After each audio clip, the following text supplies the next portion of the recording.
Oh.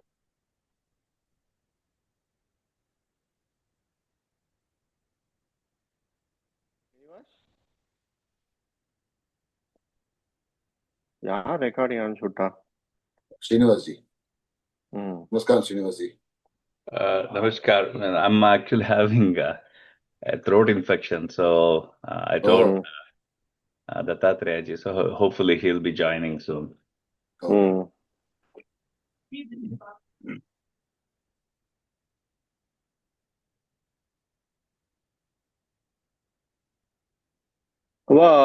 Murthy lucky அது பக்கத்துல தான் இருக்கா. I think they're all Great Park area, correct. They are fairly close to me. Hmm. Tatara, Sri Lakshmi ji, they're all closer to where I live, I think. I see. நீங்க எங்க இருக்க? நான் அந்த orchard ஹில்ஸ்ல கல்வர் எண்ட்ல இருக்கேன் நான். Oh, Orchard Hills. Okay, so you're on almost you're on Potala Parkway. I'm on Portland. Yeah. Again the east. Again I'm like about 7 minutes from where you are. Hmm. If you come on Potala Parkway, when you hit Potala Springs Elementary School, I'm very Yeah, close. that's how I go to. I take the Temple. Modjeska to Broadcom. I'm on Modjeska. I live just off Modjeska. Okay. So, when you take Modjeska, first intersection will be called Walking Stick. That's where I live. Yeah, I've seen that. Yeah. Yeah. So you're fairly close to me. Yes.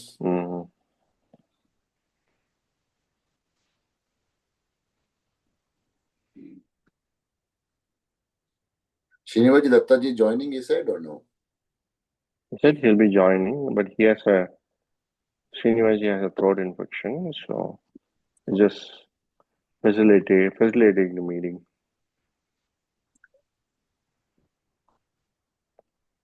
Thank you, Srinivaji, for coordinating all this. It's take a lot of effort.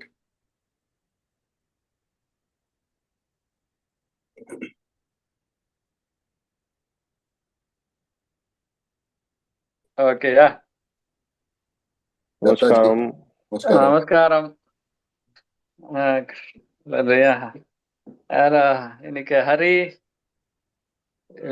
இன்னைக்கு வரல கோவிலுக்கு. இன்னைக்கு அங்க தத்தாஜி அங்க பாசடினா பிறந்தன் கார்த்தால அங்க இந்த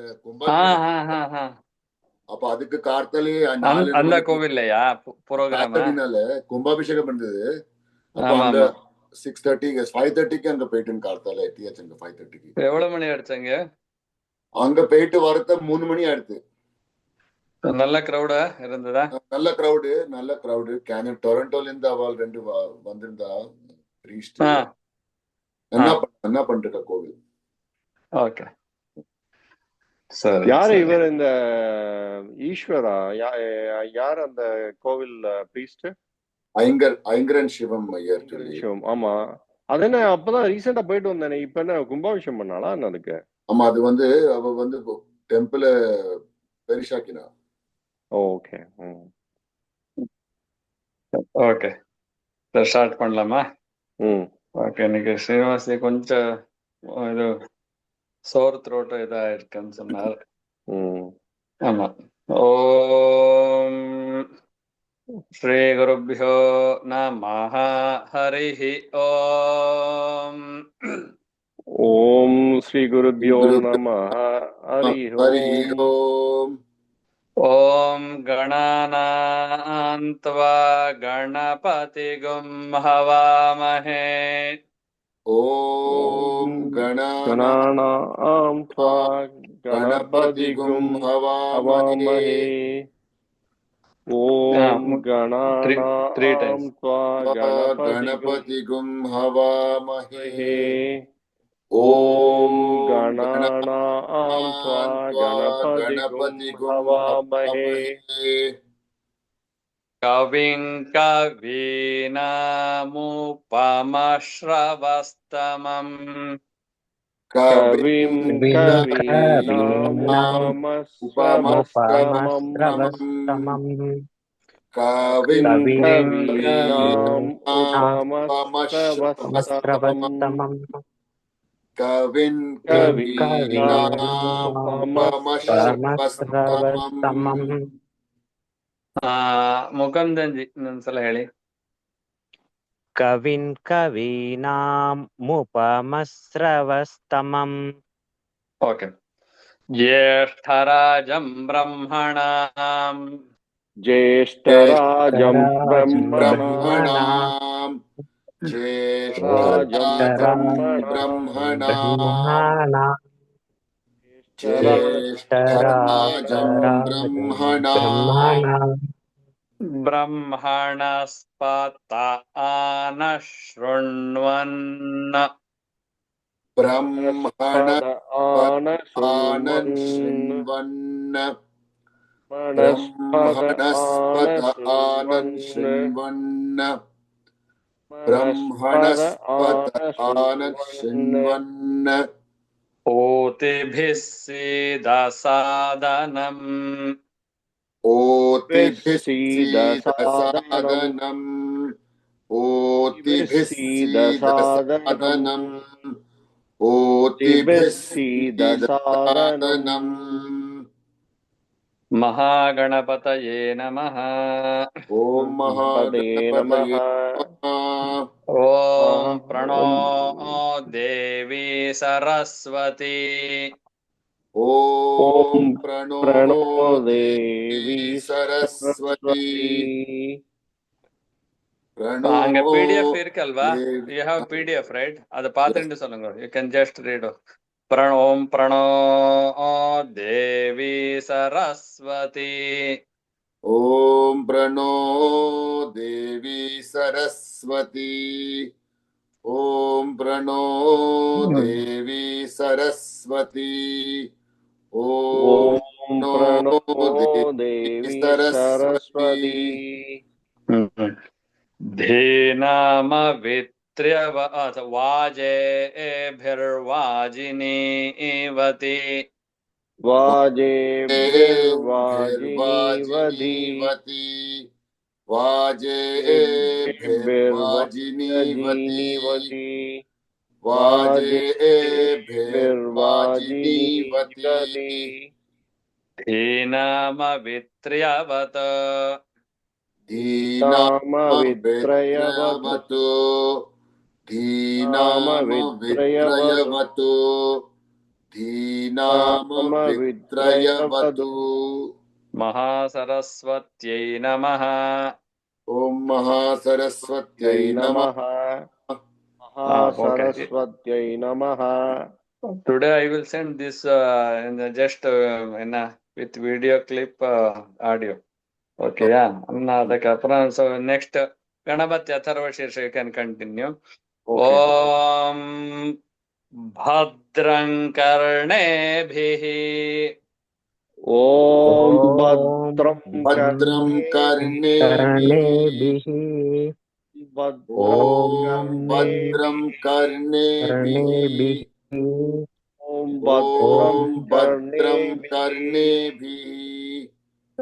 So equal எல்லாரும் just repeat பண்ணுங்கன்னா ஹரி கொஞ்சம் ஸ்பீடு, நடராஜன் மிட்ல இருக்கு, இப்ப நம்ம முகுந்தாஜி கொஞ்சம் ஸ்லோவா இருக்கு. ஸோ அதனால எல்லாரும் ஈக்குவலா ஹரி கொஞ்சம் இது இருக்கணும், முகுந்தாஜி கொஞ்சம் ಸ್ವಲ್ಪ ಬೇಗ ಶುರು ಮಾಡಿ ஈக்குவல். என்ன இப்போ ஒன் பர்சன் வேதத்துல என்னன்னா if 1% sanding 100% is only one voice. என்ன ஒருத்தர சொன்ன மாதிரி இருக்கணும், அந்த மாதிரி. ஸ்ருணோயாம தேவாஹ. शृणुयाम देवाः.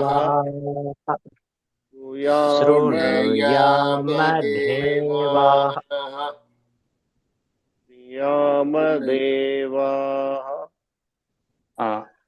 भद्रं पश्येमाक्ष. भद्रं पश्येमाक्ष. भद्रं पश्येमाक्ष. So one thing is here is sandhi. Bhadram pashye ma ki keela irukku in the under in the line. So when we are that is whole word eppdina bhadram pashye maksha bhiryajatra appadi. when we divide that one for part உங்களுக்கு ஈஸியா divide பண்ணா அந்த ஸ்வரம் கொஞ்சம் இதாயிடும், stable, கொஞ்சம் வித்தியாசம். பத்ரம் பஷ்யேமாக்ஷ, அப்ப பத்ரம் பஷ்யே, அப்ப பத்ரம் பஷ்யேமாக்ஷ, மாக்கு கீழே இருக்காது. So when we add next word to this word, then that swaram it will be proper swara total. Bhadram pashyemaksha bhiryajatra, appadi illa only one word bhadram pashyemaksha appadi. Just ange you have to read there, just watch and listen. Okay, no, just my voice variation mele kile porudu you can. Okay, yeah, observe just for the sandhi, சந்தில அந்த வியாக்கரண சான்ஸ்கிரிட் கிராமர்ல அப்படி வரும். நம்ம split பண்ணா ஒரு மாதிரி ஸ்வரம், split பண்ணாம டோட்டலா ஒரு லைனுக்கு ஒரு மாதிரி ஸ்வரம் இருக்கும். அந்த மாதிரி அது உங்களுக்கு நெக்ஸ்ட் உங்களுக்கு நான் சொல்ல வச்சு உங்களுக்கு கேன் அப்சர்வ். ஓம் பத்ரம் பஷ்யேமாக்ஷ, பத்ரம் பஷ்யேமாக்ஷ, భద్రం పశ్యేమాక్ష, భద్రం పశ్యేమాక్ష, భద్రం పశ్యేమాక్ష, భిర్యజత్రాః, భిర్యజత్రాః,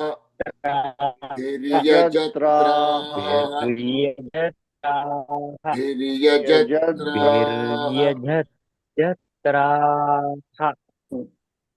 స్థిరైరంగైః, స్థిరైరంగైః,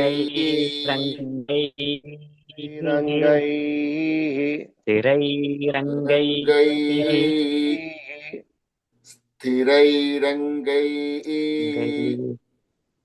తుష్టోవాగుం, తుష్టోవాగుం, తుష్టువాగుం,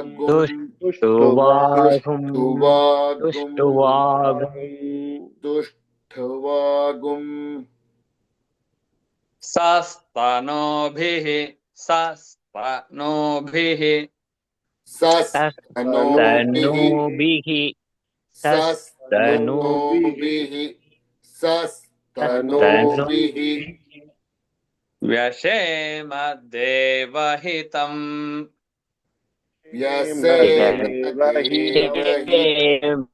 దేవహితం, వ్యశేమ దేవహితం, వ్యసేన దేవహితం, వ్యశేమ దేవహితం, వ్యశేమ దేవహితం, యదాయుః, యదాయుః, యదాయుః, యదాయుః, యదాయుః, యదాయుః, స్వస్తి న ఇంద్రో వృద్ధశ్రవాః, స్వస్తి న ఇంద్రో ఇంద్రో వృద్ధశ్రవాః, స్వస్తి న ఇంద్రో వృద్ధశ్రవాః, వృద్ధస్వరాః, వృద్ధష్ என்ன சொல்லுங்க நடராஜன்?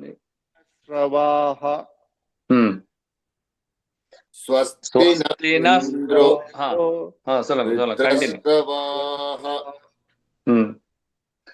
స్వస్తి నః పూషా విశ్వవేదాః, స్వస్తి న పూషా విశ్వవేదాః, స్వస్తి న పూషా విశ్వవేదాః, స్వస్తి న పూషా విశ్వవేదాః, స్వస్తి నస్తార్క్ష్యో, స్వస్తి నస్తార్క్ష్యో, స్వస్తి నస్తార్క్ష్యో, స్వస్తి నస్తార్క్ష్యో, అరిష్టనేమిః, అరిష్టనేమిః, అరిష్టనేమిః,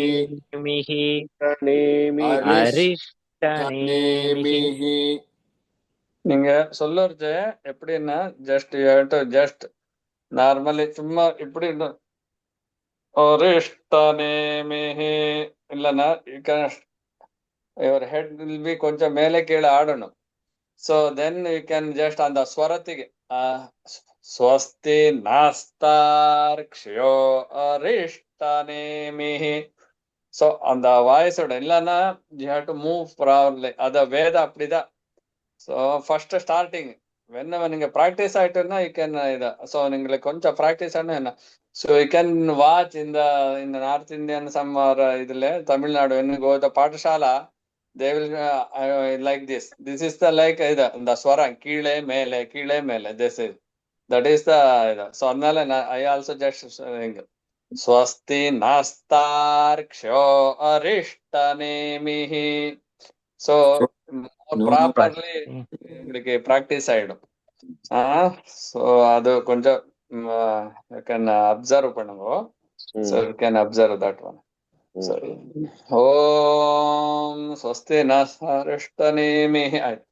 Swasti no bruhaspatirdadat. स्वस्ति नो बृहस्पतिर्ददातु स्वस्ति नो बृहस्पतिर्ददातु स्वस्ति नो बृहस्पतिर्ददातु. இப்படி பண்ணாங்க. யூ கேன் சிட் இப்படி Natarajan you have to sit இப்படி ஸ்ட்ரைட்டா வேத சொல்லுச்சு அப்படி. So then you can easily pronunciation. இங்க ரெடி இல்லை இப்படி யூ கேன் சிட் இப்படி. நான் சேர் யூ கேன் கொஞ்சம் ட்ரை டு பண்ணணும்னா அது பண்ணிக்கலாம் அந்த சோஃபா. ஸோ இல்லைன்னா அந்த ஸ்வரம் உங்களுக்கு அது கரெக்டா வராது. ஜஸ்ட் ரெகுலர்ல ஏதோ ஸ்லோகம் சொல்றது தட் இஸ் ஓகே. மந்த்ரான்னா நீங்க இப்படி ஸ்ட்ரைட்டா உட்கார்ந்தாக்கா then you can sit properly. ஆமா உங்களுக்கு கேன் ஈஸி கேன் என்ன நீங்க சேஞ்சஸ் தெரியுது உங்களுக்கு. ஓகே சரி ஓகே. பேக் சப்போர்ட் இப்படி இருந்தாக்கா இது கொஞ்சம் ஈஸி இல்ல. வேதம் சொல்ல கொஞ்சம் அன்கம்ஃபர்டபுள். ஓகே. ஓம் ஸ்வஸ்தி நோ बृहस्पतिर्दधातु. स्वस्ति नो बृहस्पतिर्दधातु. स्वस्ति नो बृहस्पतिर्दधातु. स्वस्ति नो बृहस्पतिर्दधातु. ओम शांति शांति शांति. ओम शांति शांति शांति शांति. அது எப்படின்னா ஓம் எல்லாரும் ஓம் சாந்தி சாந்தி சாந்தி. ஃபர்ஸ்ட் டூ சாந்திஸ் கீழே சாந்தி சாந்தி. லாஸ்ட் சாந்தி தி இஸ் மேலே சாந்தி தி தி. ஓம் சாந்தி शांति शांति. ओके ओम शांति शांति शांति. ओम नेक्स्ट कंटिन्यू बोला. ओम नमस्ते गणपतये. ओम नमस्ते गणपतये. नमस्ते गणपतये.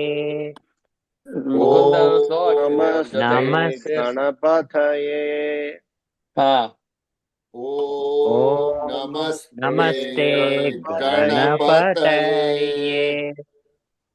ओम नमस्ते गणपतये. गणपतये. ಯಾಕೆ ಮುಕುಂದವ್ರ ಸ್ಲೋ ಆಗ್ತಿದ್ಯಾ ಅವ್ರ ಜೊತೆಗೆ? ಓಕೆ ಗುರು, ಕಟ್ ಆಗ್ತಿದ್ಯಾ? ಅವ್ರ ಜೊತೆ ಒಟ್ಟಿಗೆ ಹೇಳಿ, ಆಮೇಲೆ ನಿಮ್ಮ ಒಬ್ಬೊಬ್ರೆ ಹೇಳಿಸ್ತೀನಿ. ತ್ವಮೇವ ಪ್ರತ್ಯಕ್ಷಂ ತತ್ವಮಸಿ. ತ್ವಮೇವ ಪ್ರತ್ಯಕ್ಷಂ ತತ್ವಮಸಿ. ತ್ವಮೇವ ಪ್ರತ್ಯಕ್ಷಂ ತತ್ವಮಸಿ. ತ್ವಮೇವ இப்படி மேக் பாடுங்க. You can see watch my some.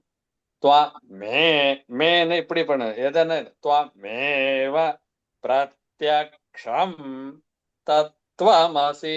த்வமேவ त्वमेव प्रत्यक्षं प्रत्यक्षं तत्त्वमसि त्वमेव प्रत्यक्षं तत्त्वमसि त्वमेव प्रत्यक्षं प्रत्यक्षं तत्त्वमसि तत्त्वमसि त्वमेव केवलं कर्तासि त्वमेव केवलं कर्तासि कर्तासि त्वमेव केवलं केवलं कर्तासि कर्तासि त्वमेव त्वमेव केवलं कर्तासि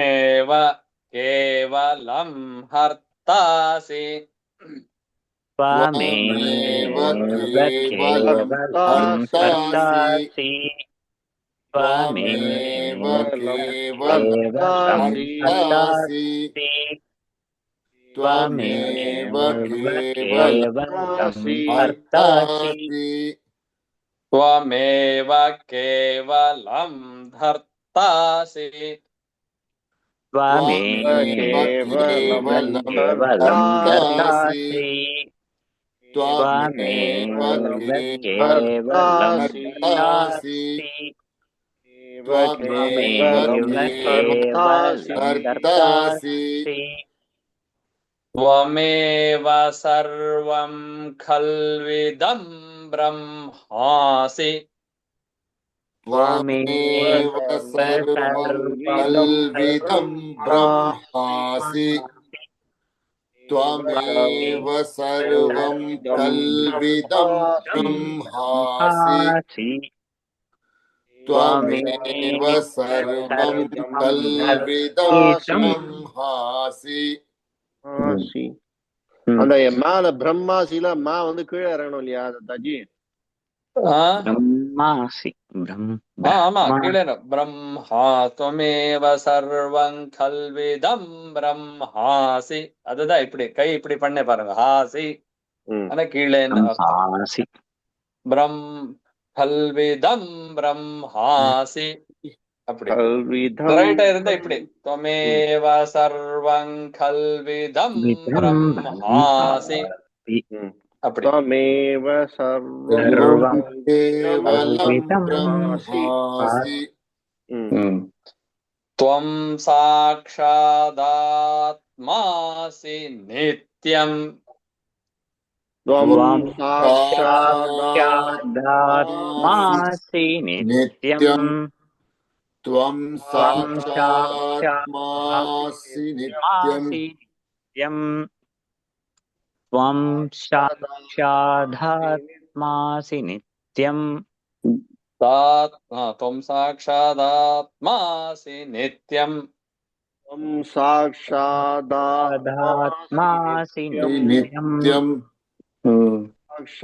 साक्षादात्मासि नित्यम् धा ಇಲ್ಲ धा ಸ್ಮಾಲ್ धा नाम अल्प प्राण सं साक्षात् आत्मा त्वं साक्षात् आत्मा मीन्स you are the साक्षात् आत्मा అని சொல்லி त्वं साक्षात् आत्मा साक्षात् आत्मा त्वं साक्षादात्मासि नित्यम् त्वं साक्षादात्मासि नित्यम् त्वं साक्षादात्मासि नित्यम् त्वं साक्षादात्मासि नित्यम् ऋतं वच्मि सत्यं वच्मि ऋतं वच्मि सत्यं वच्मि वच्मि ऋतं वच्मि सत्यं वच्मि ऋतं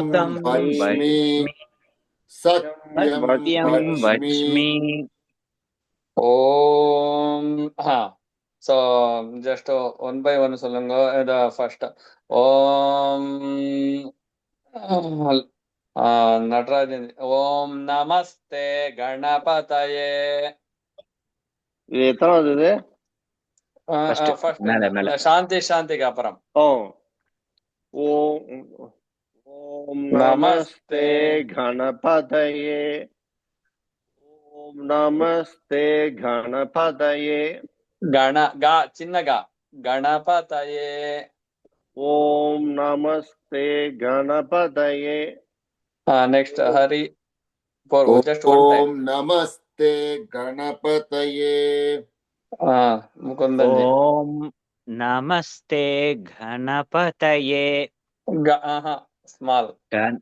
ఓం నమస్తే గణపతయే. నటరాజన్జీ. త్వమేవ ప్రత్యక్షం తత్వమసి. ప్రత్యక్షం తత్వమసి. త్వమేవ ప్రత్యక్షం త్వమేవ తత్వమసి. త్వమేవ ప్రత్యక్షం తత్వమసి. హరి. త్వమేవ ప్రత్యక్షం తత్వమసి. ముకుందన్జీ. త్వమేవ ప్రత్యక్షం తత్వమసి. ఫార్వర్డ్. నెక్స్ట్ త్వమేవ కేవలం కర్తాసి. కేవలం కర్తాసి. త్వమేవ కేవలం త్వమేవ త్వమేవ కేవలం కర్తాసి. త్వమేవ కేవలం కర్తాసి. నెక్స్ట్ త్వమేవ కేవలం హర్తాసి. కేవలం హర్తాసి.